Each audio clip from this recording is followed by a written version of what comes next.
què tal? Mira, la meva recomanació per aquesta vegada són, normalment ho faig de revistes i aquesta vegada m'he centrat en les revistes d'història, que tenen bastanta sortida, la veritat és que hi ha molta gent que les demana i en tenim unes quantes. En general són revistes divulgatives i llavors ho he separat per als que estan en castellà i en català.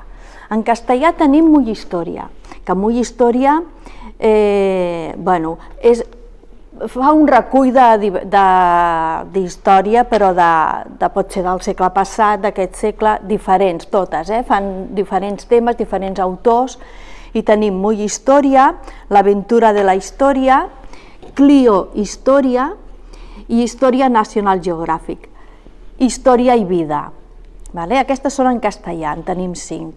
D'aquestes, n'hi ha dues que també tenen una altra del mateix editorial i tenen, per exemple, aquesta Història National Geographic té també el de viatges, una revista de viatges. I el Mull Història, també l'editorial té Muy Interesante, que són temes més actuals i més de salut, és diferent. I també té la de Mull Història. I aquestes, com us he dit, són divulgatives i des de Napoleó fins als déus grecs, d'Egipte, diferents. I les en català, que és Sàpiens, que Sàpiens també és divulgativa, el que passa que té temes potser una mica més també de personatges, per exemple, en aquest cas és del Joan Oró, dels científics i tal.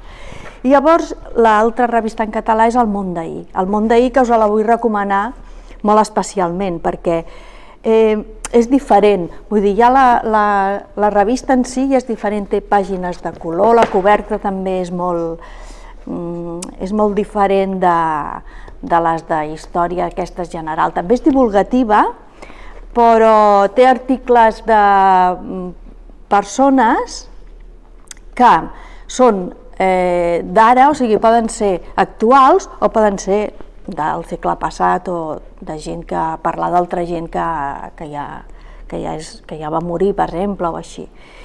També hi ha una altra peculiaritat, que l'editor i el director d'aquesta revista és el Toni Soler, és el presentador del programa de TV3 Està passant, i que ell és historiador i no té res a veure amb el seu programa, però la veritat és que és una revista, és en català, però és una revista, a més, que té fotografies i fa una... també en aquesta és de plànols, vull dir, a mi m'agrada especialment, no és que surti gaire, però bueno. Doncs ja està, aquí teniu les meves recomanacions d'avui. Adéu!